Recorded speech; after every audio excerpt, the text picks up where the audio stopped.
भारताचे राष्ट्रीय सुरक्षा सल्लागार अजित डोवाल हे सध्या रशियाच्या दौऱ्यावर आहेत. सेंट पीटर्सबर्ग येथील ब्रिक्स NSA बैठकीत ते सहभागी झाले. दिवसाच्या पहिल्या भागात सत्रादरम्यान त्यांनी दहशतवादासह आधुनिक सुरक्षा आव्हानांचा सामना करण्याच्या गरजेवर भर दिला. दहशतवाद हा जागतिक धोका असून त्याच्या विरुद्ध सर्वांनी एकत्र येऊन लढावं लागेल असं त्यांनी म्हटलंय. इस्रायल आणि हमास यांच्यात सुरू असलेल्या युद्धाला आता 1 वर्ष पूर्ण होतोय. हमास देखील आपल्या कारवायांपासून मागे हटत नाही. या सगळ्यांमध्ये इस्रायली लष्कराने दक्षिण गाझामध्ये केलेल्या हल्ल्यात हमासचे 3 प्रमुख कमांडर मारल्याचा दावा केलाय. इस्रायली सैन्याने केलेल्या या हल्ल्याची माहिती गाझामधील आरोग्य अधिकाऱ्यांनी दिली. खान युनिसच्या मवासी भागातील विस्थापित पॅलेस्टिनींच्या गर्दीत तंबूच्या छावणीला हे हल्ले लक्ष्य करण्यात आल्याचं त्यांनी सांगितलंय. या हल्ल्यात 19 जणांचा मृत्यू झालाय तर अनेक लोक ढिगाऱ्याखाली अडकले असून अनेक जण जखमी झालेत.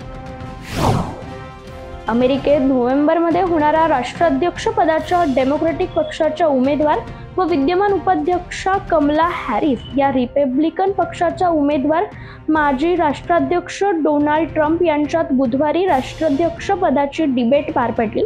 भारतीय वेळेनुसार सकाळी 6:30 वाजता झालेल्या या डिबेटमध्ये दोन्ही पक्षांच्या उमेदवारांनी एकमेकांना लक्ष्य केलंय. अर्थव्यवस्था, व्यापार, गर्भपात, युक्रेन, गाझा युद्ध व अवैध घुसखोरी या मुद्द्यांवरून कमला यांनी ट्रम्प यांना घेरलंय. चर्चेत हॅरिस या ट्रम्प यांच्यावर वरचढ ठरल्याचं दिसतंय. कॅनडामध्ये शिकणाऱ्या हिंदुस्थानी विद्यार्थ्यांच्या अडचणी वाढत चालल्यात.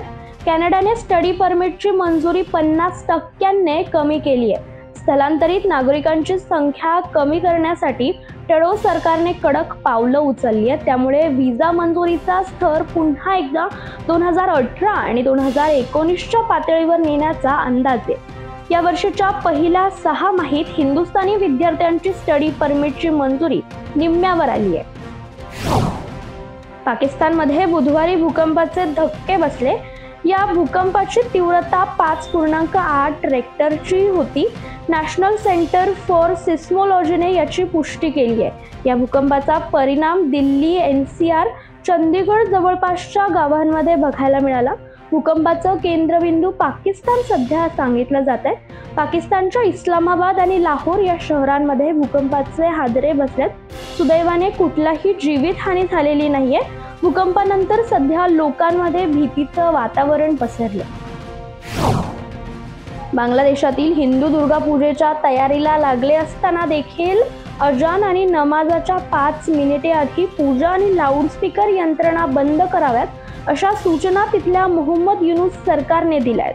हिंदू समाजात संताप व्यक्त होत आहे. आता यावरून गृह मंत्रालयाचे सल्लागार लेफ्टनंट जनरल मोहम्मद जहांगीर आलम चौधरी यांनी सचिवालयात बांगलादेश पूजा उद्योग परिषदेच्या नेत्यांची भेट घेतली.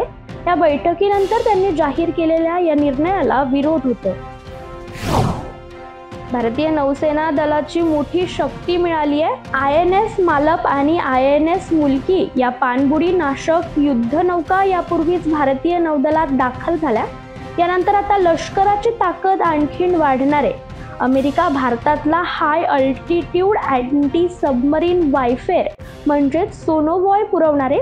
यासाठी $52.8 दशलक्ष किमतीचा करार दोन्ही देशांमध्ये करण्यात आलाय.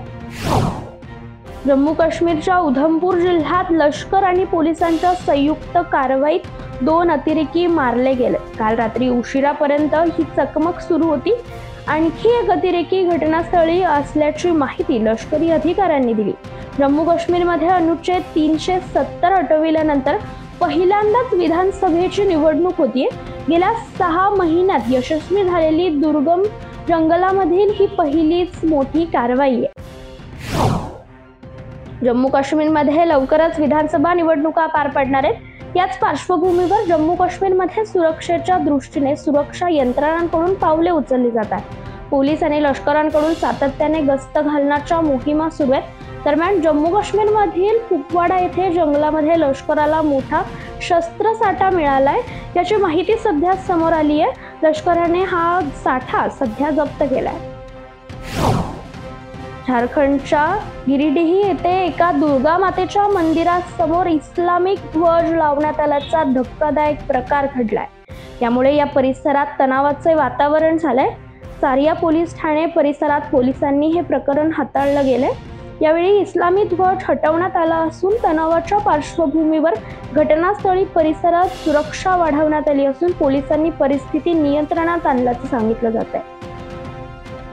जम्मू काश्मीरच्या विधानसभा निवडणुकीमध्ये नॅशनल कॉन्फरन्सने काँग्रेसशी आघाडी केली असली तरी निकालानंतर सत्तेसाठी एनसी भाजपशी हात मिळवणी करेल ही उघडपणे होणारी चर्चा पक्षाचे उपाध्यक्ष ओमर अब्दुल्ला यांच्या अडचणीत भर घालू शकते। काश्मीरियतच्या मुद्द्यावरून एनसी भाजप विरुद्ध आक्रमक झालेली असताना पक्षाविरोधातील हा अपप्रचार एनसी साठी अडचणीचा ठरू शकतो हे लक्षात घेऊन ओमर अब्दुल्लांना स्पष्टीकरण द्यावे लागते। आम्हाला भाजप बरोबर जायचे नाही म्हणून आम्ही काँग्रेसशी आघाडी केली आहे। आम्हाला काही जागा सोडाव्या लागला तरीही आम्ही काँग्रेस बरोबर जाण्याचा निर्णय घेऊ असे ओमर अब्दुल्ला यांनी जाहीरपणे सांगितले। लोकसभेतील विरोधी पक्षनेते राहुल गांधी यांचे आरक्षणाबाबतचे विधान त्यांची आरक्षणाविरोधी मानसिकता दाखवून देते असा आरोप केंद्रीय गृहमंत्री अमित शहा यांनी केलाय। तसेच देशविरोधी वक्तव्य करणे हे राहुल गांधी यांची सवयच आहे असा टोला देखील शहा यांनी लगावलाय। तर राहुल हे घटनात्मक मूल्यांच्या रक्षणाबाबत बोलत असताना भाजपला का खुपते असा सवाल काँग्रेसने केलाय। काँग्रेस नेते राहुल गांधी यांनी अमेरिकेत शिखांबाबत केलेल्या वक्तव्यावरून नवा वाद निर्माण झालाय। राहुल गांधींनी आपल्या भाषणादरम्यान भारतातील शिखांच्या परिस्थितीवर प्रश्नचिन्ह उपस्थित केले होते। मिळालेल्या माहितीनुसार राहुल गांधींच्या सभेत अनेक खलिस्तानी कट्टरपंथी उपस्थित होते। राहुल गांधींच्या विधानाला खलिस्तानी दहशतवादी गुरुपतवंत पन्नूने पाठिंबा दिलाय। शेअर बाजार नियामक सेबी मायक्रो कॅप कंपन्यांवर बारीक नजर ठेवण्याचा विचार करत आहे। यामध्ये त्यांच्या निधीच्या वापरावर लक्ष ठेवणे आणि मर्चंट बँकर्ससाठी कठोर मार्गदर्शक तत्त्वे लागू करणे या गोष्टींचा यात समावेश आहे। नफ्याचा ट्रॅक रेकॉर्ड ठेवणे आणि आर्थिक स्टेटमेंट्सची छाननी करणे हे इतर संभाव्य टप्पे आहेत। मायक्रो कॅप कंपन्यांमधील फसवणुकीच्या घटनांनंतर हे पाऊल उचलण्यात आलं। बहुप्रतीक्षित जैवसुरक्षा कायद्याच्या मसुद्यास अमेरिकी संसदेच्या लोकप्रतिनिधी गृहाने 9 सप्टेंबर रोजी मंजुरी दिली असून अंतिम मंजुरीसाठी तो सिनेट सभागृहात जाईल। यामुळे 5 चीनी जैव औषधी कंपन्यांशी व्यवहार करण्यास अमेरिकी औषधी कंपन्यांना बंदी घालण्यात आली आहे। त्याचा भारतीय औषधी कंपन्यांना थेट फायदा होणार आहे।